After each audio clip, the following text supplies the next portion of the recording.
Yes, people, if you are looking for a quality, vintage, modern, classic football shirt, get yourself over to okjersey.com.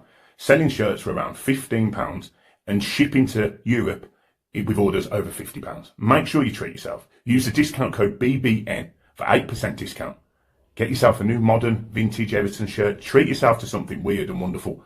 Treat yourself to a kid's kit, whatever you want. Make sure you get yourself over to OK Jersey. Sizing is literally on the website, just there. The price ranges are there. The sizing is there. You can pick your patches, your standards, your player numbers, the works. Treat yourself. Get yourself over to okjersey.com.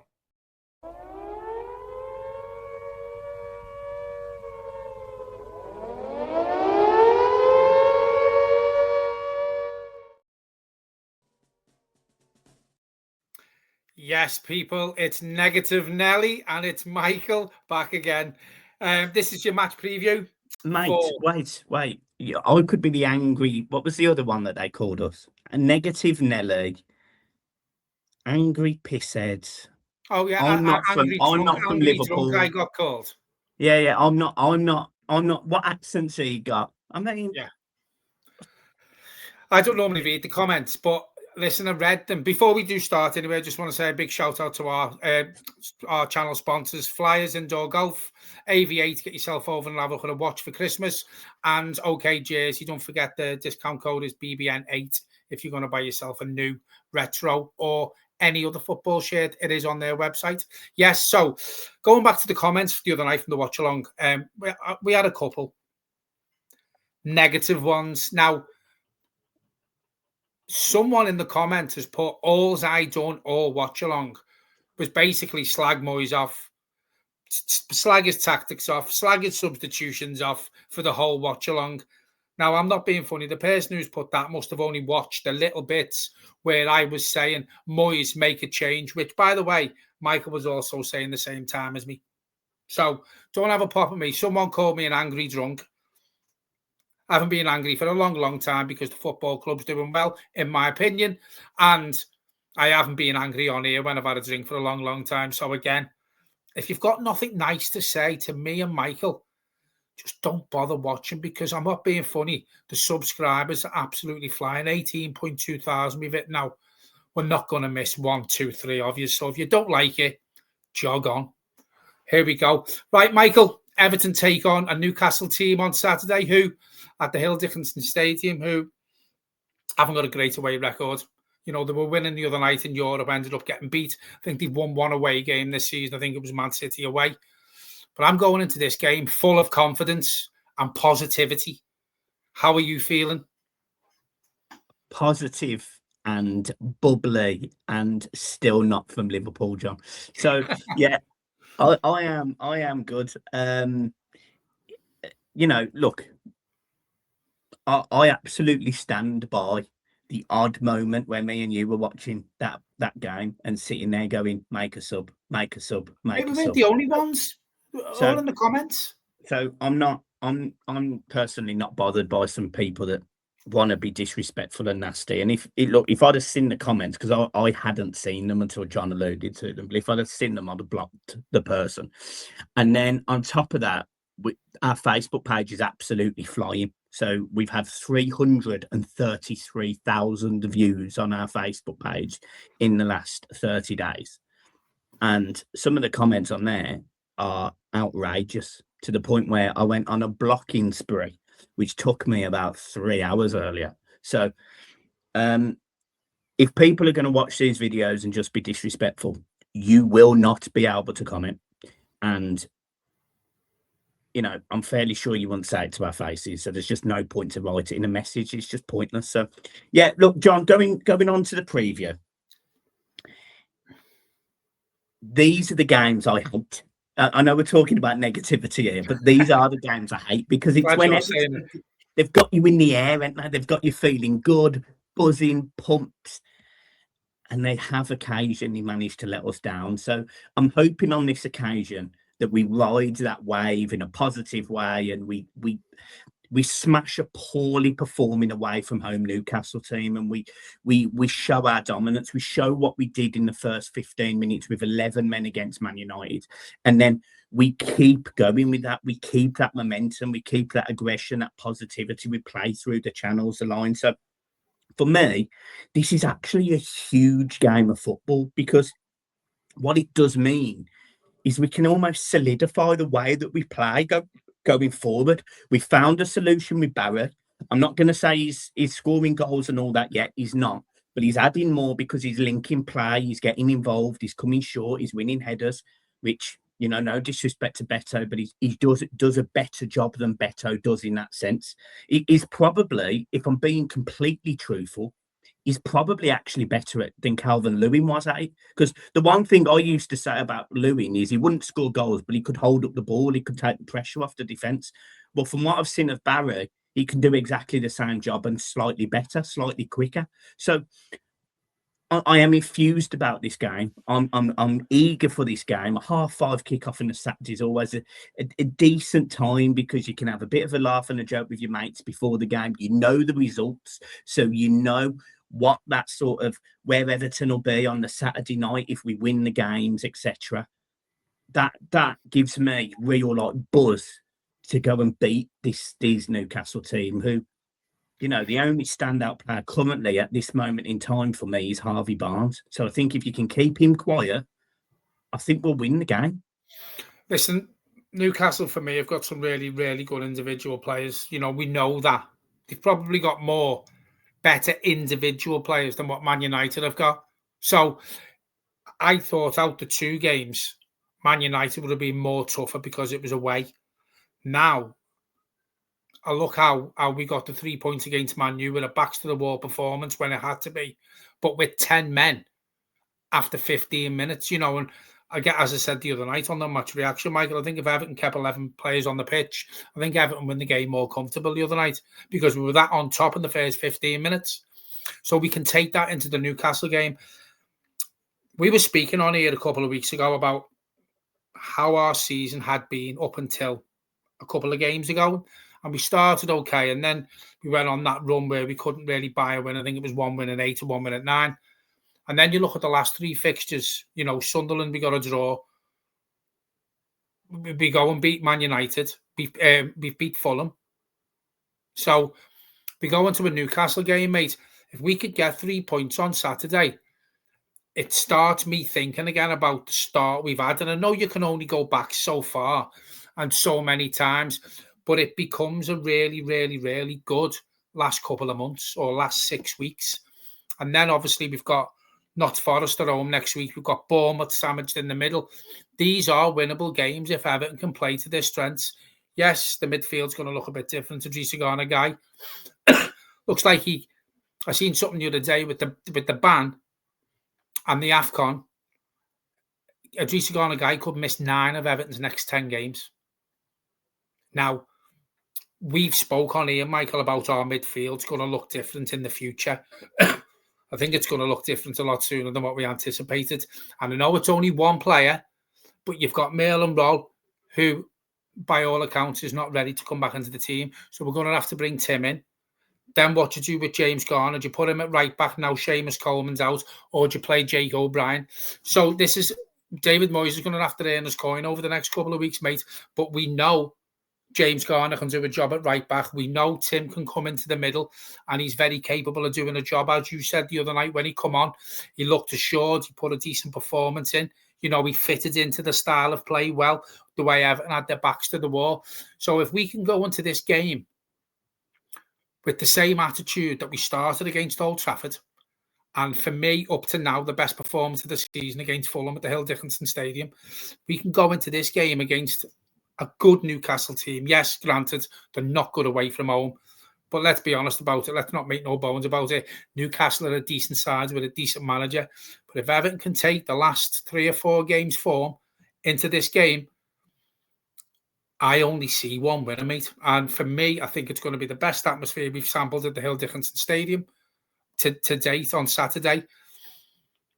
And again, this becomes probably our biggest game of the season. And the reason why I say that is because you've alluded to it at the beginning of the video. It's a 5:30 kickoff, so we know a lot of the results. Listen, there's going to be many teams playing on Sunday because of the Europa League and stuff like that, but we'll have an idea if we can get a win on Saturday where we're going to be in the league and where we're going to finish the weekend in the league. And it's positive, mate. And again, you know, Everton have put us up there again now, but I just get the feeling it's different this time. And I get the feeling we're up there. We're sort of on cloud now. We're probably on cloud 7 at the minute. We're not quite on cloud 9, but we're getting there. And I feel more positive about it now because we're getting a performance out of Barry. We've seen what Kieran Dewsbury-Hall can do when he was dropped back. For me, that's his best position. So we've got a lot of things that we can mess about with. And it seems to be working, and he is getting his team selections right, and he's getting his in-game management better. Yeah, I think the big thing for me from Monday night was how proud I was of those 10 players and Moyes and the backroom staff, and you know, dealing with the incident with Garner pretty much straight away after the game with the statement coming out. You know, Everton today have released a picture of Michael Keane and Garner hugging each other, etc. And you know, it just shows there is a harmony in the team. But these players are demanding the best from each other. And one thing I genuinely don't know if I can say is over the last managers since David Moyes, how many times have I felt that the players demand more out of each other?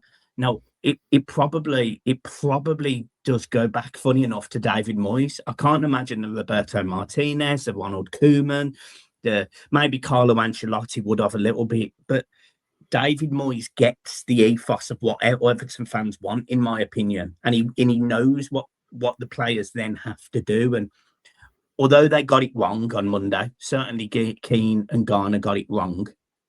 Ultimately, if they're demanding more of each other week in, week out, that's only a positive thing for Everton. So I'm not upset by it. And I was just, you know, as I always do, I look at the stats before the game, and you know, Everton are actually unbeaten in the last 4 appearances against Newcastle. They've won at Goodison in 2003. It was a 1-1 draw at St James's Park in April 24. We drew there in last season, October. We drew at Goodison last October, and obviously we won last game of the season last season. We won 1-0 at St James's Park in a game where they needed to win for Champions League football, albeit they got lucky, I think. So Everton are in a position where, you know, we've played okay against Newcastle in recent appearances. In terms of general stats, they've scored the same amount of goals of us, and they concede slightly more goals than we do. They've got 1 more loss compared to our losses, if you get what I mean. We've lost 4, they've lost 5. Both have got 3 draws. There's very little between the two teams, really, apart from momentum. And then you actually look at Newcastle. Their last Premier League game, they beat Manchester City. We beat Man United. But they've had that game, going to France, being 1-0 up, losing 2-1. Pretty poor second half performance, in my opinion, from Newcastle. And they're going to come to the Hill Dickey Stadium, and you know, they're going to be going up against a crowd of people that, let's be fair, right, because of the whole Anthony Gordon thing and whatever, are going to be loud. We're going to be at it, and the team's going to be at it. They'll take in that momentum. So it's a tough ask for Newcastle, who have got a poor record, to contain a very buoyant Everton side. And you are right, John. If Everton can keep this momentum up, you know, I'm not going to start, you know, some of the people in the comments said, you know, when you're up, you're up, and when you're down, you're down. And that's fine, whatever. The point I'm going to make is I'm going to ride this wave until that wave pittles out and we end up on the beach somewhere, because we are surfing it, and your boy is about to stand up and embrace life on top of it. So, look, I'll give you my team. You know, you mentioned the situation we've got. My team is pretty much as finished-ish. When Garner went off, it's Jake O'Brien goes in at right back. So there you go. Jake O'Brien goes in at right back. James Garner goes into midfield with Tim. I keep the front three, you know, the Drewsbury Hall, the Grealish, and the Njai, and I keep Barry up front. The rest is the same. Everyone knows that. So for me, the only change I do is O'Brien goes into this team, and Tim comes in midfield for Garner. For Garner, guy. That's it. Yeah, it's much of a muchness. You can either put James Garner there and take Jake O'Brien out, and you know, put Tim in. It's much of it's by the by, really. But I do think. I thought James Garner had a really good game in the centre of the park the other night. So I don't think Moyes takes him out of it. I think he does put Jake O'Brien there because we've seen him play there. Listen, I do think in certain games, Jake O'Brien, if I can be a bit negative in this video, I think he was found out a couple of games. Somerville sort of rinsed him a couple of times, and Doku seemed to have the better of him as well. But I think overall, Jake O'Brien's done a decent job when he's being called upon at right back. But the reason why I do put Jake O'Brien there and leave James Garner in the middle is because our midfields will already be a little bit unsettled with losing the Garner guy. So I don't want to lose him and also move James Garner out of the equation, out the centre. That's why I keep him there and just bring Tim in. But yeah, it's again, you know, speak about the front three, speak about the defence.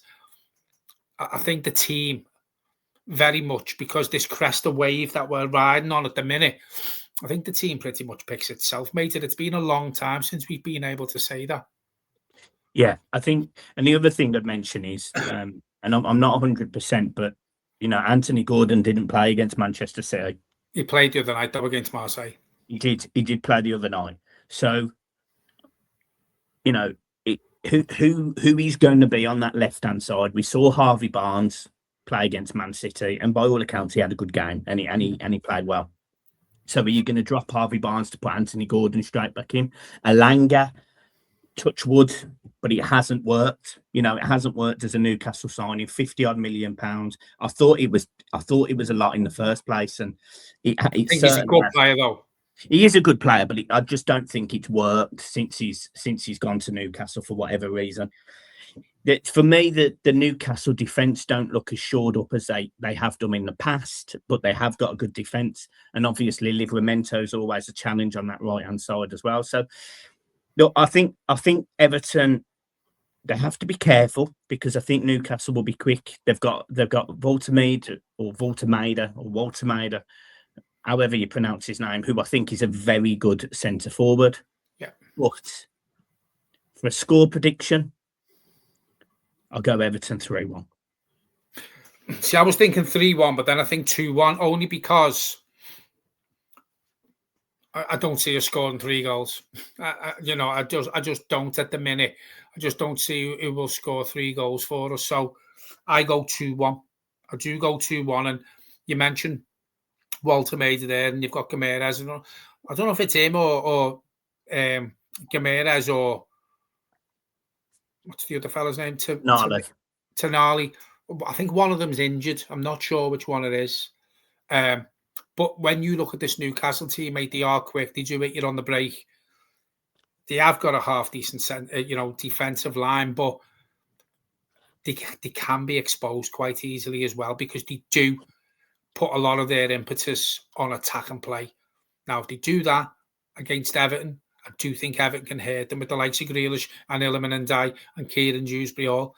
And Barry, you got to put Barry into the equation now, mate. He won a lot of headers the other night, 14 duels, which is the most in one game this Premier League season by any centre forward. So he's going to come into the game with confidence. If you stop the supply to Walter Maida and you keep the likes of Harvey Barnes or Anthony Gordon quiet, or their two centre midfielders, it's a big ask. But I do think we can do it. And you mentioned the Hill Dickinson Stadium before. I think this is going to be the best atmosphere we've had at our new stadium this season on Saturday. We're going to be well up for it. It's 5:30 kickoff. Everyone will have been, or not everyone, but the majority of people will have had a couple of pints. They're going to be well up for it. It's going to be loud. We need to get behind the lads.